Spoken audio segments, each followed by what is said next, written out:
Okay. Magandang hapon po sa inyong lahat. It's 3:30 in the afternoon here in the Philippines. At may ipapakita akong video sa inyo at magre-react tayo dito. Ito ay tungkol kay General Bantag. Nag-react itong si Attorney Sal Panelo, magaling na lawyer na Attorney Panelo. Nagre-react nga dito sa nangyari kay General Bantag tungkol dito sa maling supina, maling pangalan ang ibinigay dito kay General Bantag. Okay? Yan ang ipapakita kong video sa inyo at magre-react sabay-sabay tayo dyan. Okay? Pero bago natin yan itatalakay, importante na i-like at i-share itong video natin sa Facebook at sa YouTube. Sabay-sabay tayo mag-like and share.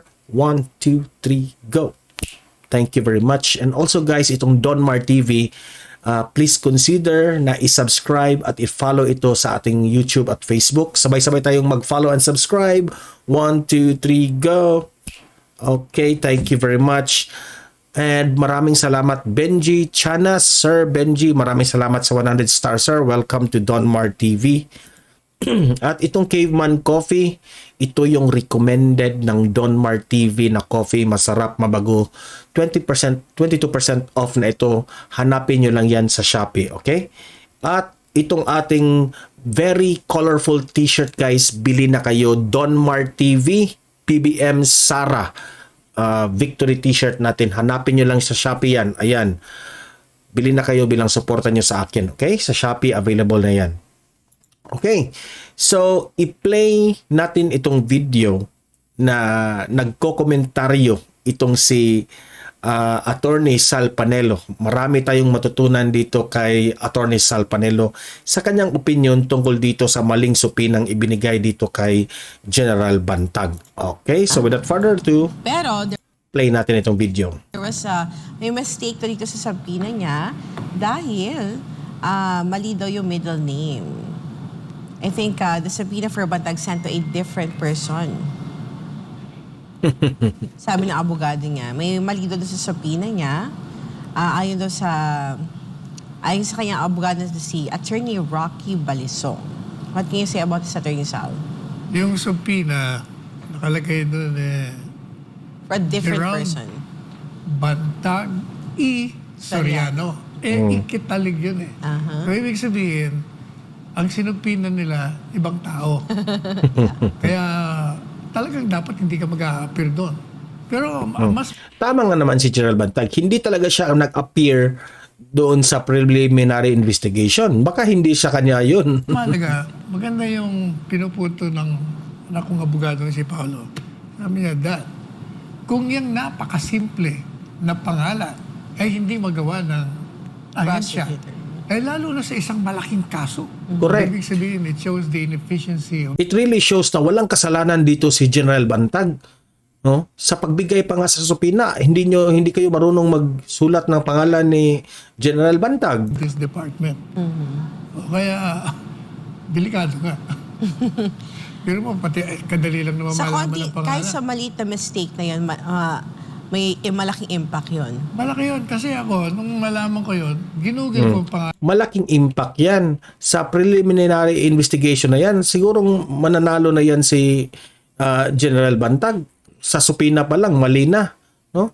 Basta wala lang si DOJ Remulla dyan, mananalo yan si Bantag. Alam ni DG Bantag. Nandun naman ang kanyang apelidong tama na middle name. Bakit nagkamali? Bakit naman yung DOJ magkakamali? Kaya pag... Malaking inefficiency yun. Remulla, ayusin mo ito, DOJ Remulla. Definitely. If you cannot even take care of a very small thing, how much more with this? Talagang naging national issue na ito eh. Di ba? Sa pagsupina pa, yan lang, nagkamali kayo? Grabe naman kayo. Herculean complex murder case. Iyon ang implikasyon doon. And it's not a small mistake. Kasi maling pangalan means different person. Dapat hindi umate ng preliminary investigation. Kahit period yan, kahit isang letter mali, hindi, ibang tao na yan. Pero yung pag-appear, yung appearance sa mga preliminary investigation, importante ba talaga na kailangan present ang isang akusado? Hindi, not necessarily. Kasi may abogado ka naman. Kasi ang gagawin lang naman doon, tatanggapin mo yung... More on Kung documentation. wala ka pang dokumento, hihingin mo. Pagkatapos, mag-a-appeal ka lang naman doon. Tapos bibigyan ka na limang So araw. it's not a big deal whether hindi umappear si Hindi, General wala. Bantag. Ano lang yun. Puro mga spekulasyon, mga haka-haka ng mga mga gustong gumawa ng kwento. Ito, magaling na ito sa pagiging abogado ha. So marunong ito sa mga technical na bagay when it comes to ganyang pangyayari. Alright. Sa pagdala ni Pangulong Ferdinand Marcos Jr. sa selebrasyon ng Yan. Yun lang ang ating itatalakay ngayon. Yung pagkakamali ng pagbigay ng supina ng kay General Bantag ay sabi ni Atty. Sal Panilo, sa kanyang opinion yan, hindi maliit na bagay yan na malaki ito. Ito lang para sa akin, no, opinion ito. Ito yung opinion ko na. Diyan pa lang sa pagkakamali nyo sa sulat ng supina sa pangalan ni General Bantag, ay talagang masasabi ko na talagang parang pinagbibintangan ng talaga ito si General Bantag. Di ba? Kasi dapat i-double check nyo yan bago kayo nagsulat niyan, no? Kasi importante yung bagay ito eh. Kung sino man ang judge nito, na ito? Talagang masasabi na ng judge na, ayan, una pa laman, wala pang preliminary investigation, may mali na yung kabila. So, hopefully itong si General Bantag ay makapasa dito sa preliminary investigation. And alam ko, General Bantag mananalo yan. Basta hindi lang itong si D.O.G. Remulla, hindi lang i-impluwensyahan ni D.O.G. Remulla itong preliminary investigation. Sana naman wag, sir, no? Be fair naman, D.O.G. Remulla. Hindi ko naman sinabi na hindi ka fair, pero ito ay calling ko lang, no, ng taong bayan na sana magiging fair ka sa iyong mga statement sa media. Dahil every time magsasalita ka sa media, itong si D.O.G. Remulla, no, tungkol kay General Bantag, no, maraming ayaw sa mga pananalita mo. Maraming galit na galit kay D.O.G. Remulla. Pati nga si Presidente Bongbong Marcos nadadamay na dito sa usapin dito kay General Bantag eh. Ito ay hindi na tungkol kay Percy Lapid, kundi tungkol na kay General Bantag, no? Yung mga investigation ninyo na sobrang far out na. Yung mga hukay, yung mga kabayo sa loob ng Bucor, parang far out na talaga sa mga usapin when it comes to yung pangyayari kay Percy Lapid. Which is, wag niyong ilihis doon ang usapan, sir. No, kay General Bantag. Hanapin niyo ang tunay na gumawa nito. Kasi kawawa itong si Percy Lapid at tulungan natin yan. Okay? Kawawa ang kanyang pamilya. So, pati rin si General Bantag nagiging kawawa nito. Na wala naman kayong sino bang paniniwalaan natin? Yung apat na gang leaders dyan sa loob ng Bucor o itong si General Bantag na inappoint ng malaking kredibilidad na former President Duterte natin? Okay? Linagay yan si General Bantag dyan sa Bucor dahil malaki ang trust ni former President Duterte. Na alam naman natin yan si former President Duterte ay hindi basta-basta maglagay ng tauhan dyan. Leaders dyan na ilagay niya dyan sa Bucor. Okay? Talagang in-investigate yan ni former President Duterte. Tiningnan niya ang mga credentials dati ni General Bantag. Ito ay matapang. So, sana ito ay maresolba ni D.O.G. Remulla. Pero sa pagkakalam ko, patuloy sila sa investigasyon dyan sa loob ng Bucor. Oh.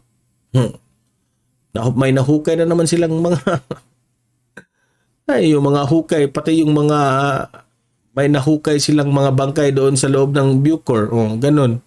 Na napag-alaman, no? No, haka-haka ng iba. Ng mga nag-analyze na baka raw yun ay sa noong panahon pang ng ginawa yung nung dati pa, no?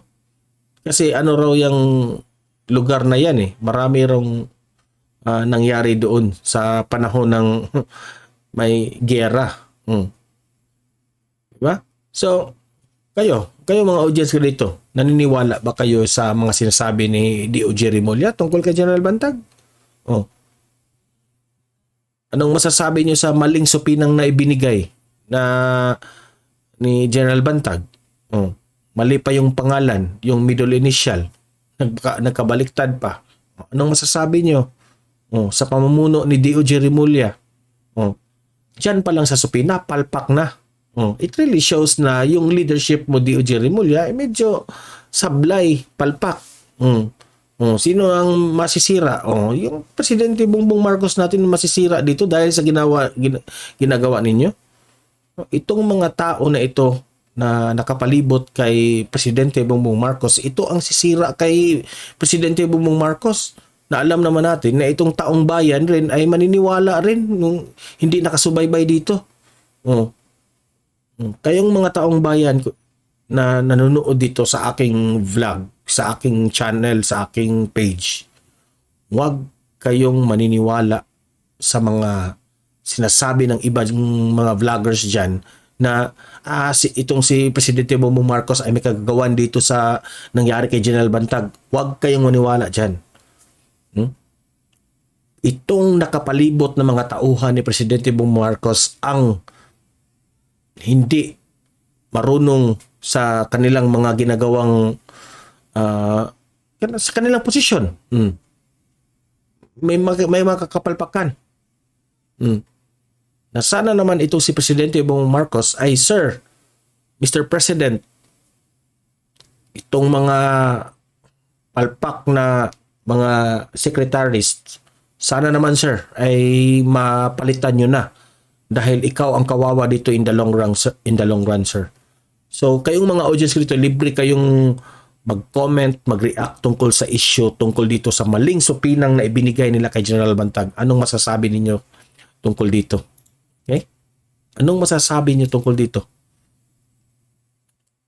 Tama ba itong si Atty. Sal Panelo na sabi niya sa pagsupina pa lang ay palpak na? Malaking bagay ito sa credibility ng isang tao. Okay?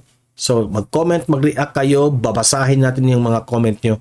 And don't forget na i-like at i-share itong video na ito para kakalat ito sa taong bayan itong balita natin. And also, please subscribe, please follow Don Mar TV para lagi kayong updated tungkol sa balita kay General Bantag na itong pangyayari sa kanya. Okay? So, importante na suportahan natin ang great leaders natin sa Pilipinas, ating Presidente Bongbong Marcos, at itong si Vice President Inday Sara Duterte na mahalin natin ang Pilipinas always. Okay, so see you in my next video. Have a great day. God bless to one and all.